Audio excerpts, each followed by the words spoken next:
Oh là, salut à tous. La minute qui va peut-être durer plus qu'une minute non nécessaire du jour. Bon, alors, ah putain, un quart d'heure d'LCI, c'est bon quoi. J'ai compris autour de quoi tout tournait aujourd'hui. Donc c'est les mecs qui ont attaqué les prisons à coups de Kalachnikov, etc.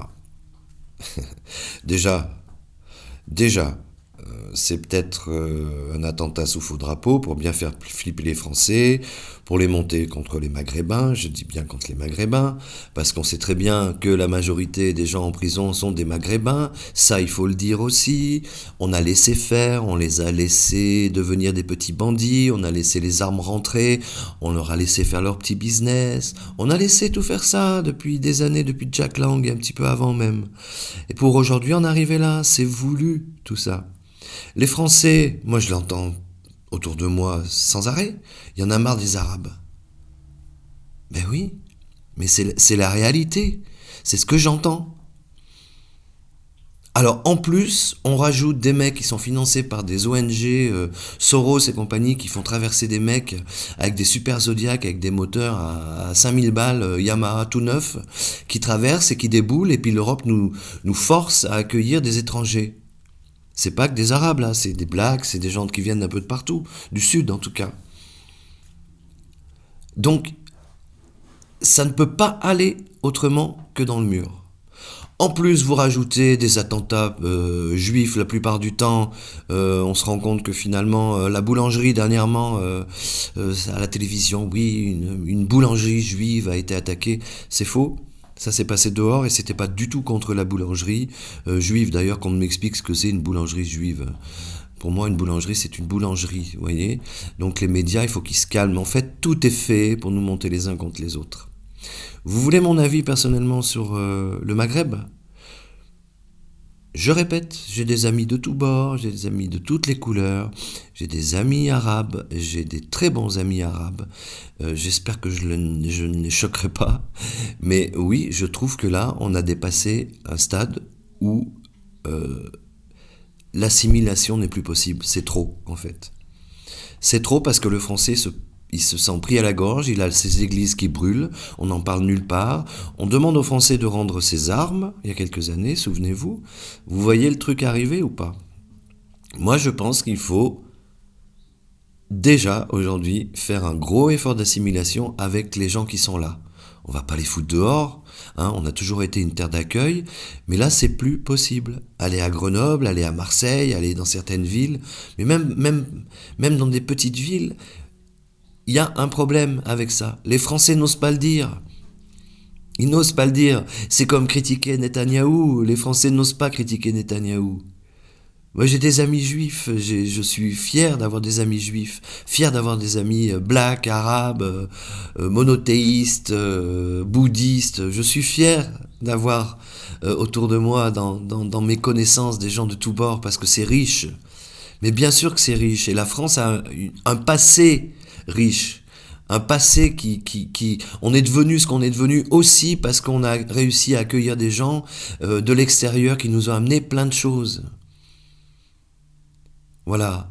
Mais on peut critiquer le fait qu'aujourd'hui ça va plus parce qu'il y a trop de Maghrébins en France et en Europe, sans pour cela être anti-maghrébin. On peut très bien critiquer Netanyahou, qui est bon, l'histoire nous le dira, mais on va pas dire le mot génocide parce que apparemment ça n'appartient qu'aux juifs, le génocide, hein. Le Rwanda, tout ça, on oublie, c'est pas des génocides, c'est de la guerre. Bon, mais on peut très bien critiquer Netanyahou et apprécier les juifs de tous les jours. C'est d'ailleurs pendant la guerre ce qui se passait. Les Français, ils n'étaient pas contre les petits juifs qui travaillaient, qui faisaient leur boulot, ils s'entendaient très bien. Ils étaient tout à fait inclus dans la société française. Voilà. En fait, c'est l'assimilation, c'est s'inclure dans une société qui n'a pas les mêmes valeurs que la société de nos ancêtres ou de notre culture. La culture maghrébine n'est pas la même culture que la culture chrétienne. que la culture juive. C'est évident. Mais pourquoi on veut imposer que ce soit des minorités qui décident à la place du peuple français? Mais le peuple français, il y a un moment, moi je vous le dis, il y a un moment où ça va péter un câble grave. Parce qu'il y a eu très peu de fusils qui ont été rendus. Et il suffit que l'étincelle soit allumée pour que ça parte en couille. Mais ça, c'est voulu.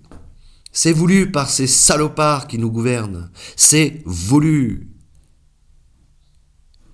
Ils veulent détruire notre société occidentale pour pouvoir imposer leur dictature néo-mondialiste avec la surveillance de l'argent, la surveillance de tout. Et donc on a besoin d'une société fragilisée. Quoi de mieux qu'un chaos social, qu'un chaos, qu'une guerre civile? Quoi de mieux pour détruire un pays? Rien. Donc nous y allons tout droit. Alors qu'est-ce qu'on fait? Eh ben on en parle avec nos copains arabes, avec nos copains juifs, avec nos copains blacks. On en parle. Et vous serez surpris quand vous en parlez avec ces gens-là, vous serez surpris que la plupart du temps, ils sont complètement d'accord avec vous. C'est-à-dire qu'il y a un problème d'assimilation, ce n'est plus possible. Donc, évidemment, il faut virer tous ceux qui sont à la tête de l'Europe qui n'ont pas été élus, je le rappelle. Il faut virer notre gouvernement, notre président qui a été élu d'une drôle de façon aussi. Ça, dans 25 ans, on le saura. Moi, je serai plus là, mais on le saura, ou peut-être que si, je serai encore là. On le saura que ça a été trafiqué, qu'il n'a pas été élu. Voilà. Et ces gens-là sont là pour détruire notre société. Voilà. Alors, tous ceux qui vont me dire, t'es complotiste, machin, continuez à voter Mélenchon, qui ne fait rien, à part brailler pour la Palestine, il fait rien pour la Palestine. Continuez à voter Le Pen, qui à part brailler pour certains trucs, les Arabes justement, il y en a trop, machin, à part ça, ils font rien. Ils ne font rien. Les écolos, qu'est-ce qu'ils font les écolos? Les écolos, c'est plus des écolos, déjà. Les écolos, c'est le néo-capitalisme vert, c'est-à-dire qu'on va être ruiné chaque fois qu'on prendra sa voiture, chaque fois qu'on... tout ce qui ira... par exemple, un truc bête. Je suis un peu énervé aujourd'hui. Un truc bête. Les ordures ménagères, ça a explosé au niveau du tarif, c'est beaucoup plus cher qu'avant, alors que c'est nous qui faisons le boulot à leur place. Eh oui, on fait le tri, on fait le boulot à leur place. Qu'est-ce qui se passe déjà? Il y a des emplois qui disparaissent, il y a des milliers d'emplois qui ont disparu à cause de ça. Et aujourd'hui, les mecs, ils se gavent et ils deviennent de pire en pire. C'est-à-dire que bientôt, ils vont mettre une puce dans votre poubelle et ils vont aller visiter votre poubelle s'ils entendent un bout de verre. Si vous avez mis une bouteille en verre à l'intérieur et qu'ils entendent gling-gling, vous allez avoir une prune à cause de ça. Alors qu'avant, il y a des gens qui faisaient le tri. C'est comme les éboueurs, c'est pas un métier super attirant, etc. Mais c'est un métier ultra noble. Et nettoyer et gérer les déchets et travailler dans les déchets, c'est un métier très noble. Eh ben, il y en a de moins en moins. C'est tout des machines qui font tout. Et en fait, ils nous font croire la plupart du temps qu'ils nettoient tout bien ça, alors qu'en fait, ils enterrent, hein, comme avant. En douce, pouf, ils enterrent. Et on n'en parle plus. Et qui c'est qui se gave? C'est les lobbies des poubelles. Poubelliers, je sais pas comment on dit, là. Tout est comme ça. Tout est comme ça. Il faut réouvrir les bistrots, il faut absolument qu'on parle de tout ça entre nous, hors réseaux sociaux. Parce que dans les réseaux sociaux, c'est très bien, sauf que, inconsciemment, on s'auto-censure, en fait. On va pas jusqu'au bout. Parce que si on va jusqu'au bout, on est censuré, notre chaîne est effacée, etc. Donc, c'est rentré dans notre tête, on s'auto-censure, on n'ose pas dire vraiment les choses. Alors que quand on se trouve au bistrot, on se parle tête à tête et les choses avancent. Il faut qu'on rééduque les Français qui ont peur de tout ce qui se passe, de tous nos anciens qui ont peur, parce qu'on a besoin des anciens, on a besoin de leur sagesse. Là, les anciens, ils ont plus de sagesse. Ils ont plus de sagesse, les anciens. Ils pensent qu'à une chose, je vais vous le dire, franchement, ils tiennent à la vie, sûr, mais ils se disent, c'est foutu, démerdez-vous. Ils ont lâché le combat, les anciens, parce qu'ils ont trop peur, encore aujourd'hui. Tu te trouves dans une ville comme Valence, tu as ta prison qui se fait attaquer à coups de Kalachnikov ou de je sais pas quoi. Mais les mecs, ils sortent plus de chez eux, mais c'est de la folie. Tu augmentes les prix, tu les vaccines à tout crin, mais c'est bon, t'as une société qui est morte.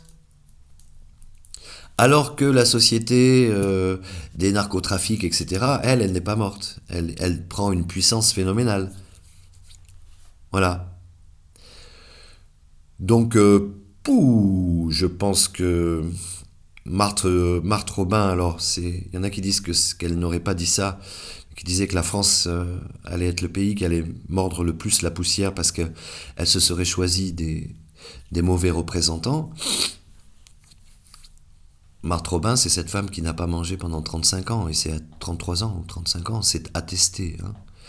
Donc, il y a quand même des choses phénoménales qui arrivent sur Terre, et cette femme en faisait partie de ces choses phénoménales. Et donc, elle avait des visions. Et moi, je crois énormément à cette vision. Je pense que tant qu'on n'aura pas bouffé la Terre, hein, petit peuple français que nous sommes, à nous penser les meilleurs du monde surtout, eh bien là, nous sommes attaqués de toutes parts. Alors réfléchissons, les copains, à trouver des solutions. Parlons à ceux qui nous semblent être des problèmes, plutôt que les stigmatiser, avoir peur d'eux et les critiquer et vouloir leur mort, hein, ou leur disparition, ou leur renvoi aux frontières.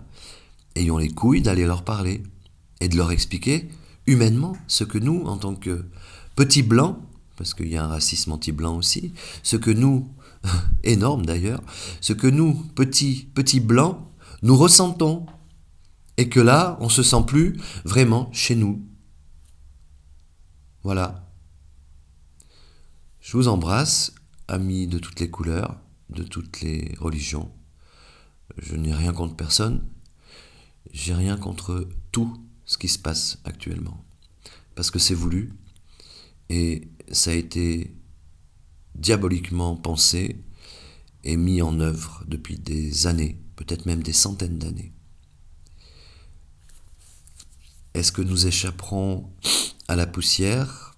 Est-ce que nous allons la manger? Il paraît qu'à la fin on se relève et que Marie, n'oublions pas notre histoire, notre culture, Marie sera là pour nous sauver. J'y crois, je suis peut-être fou. Vive la France, vive le monde, vive le peuple du monde. Mais trop, c'est trop.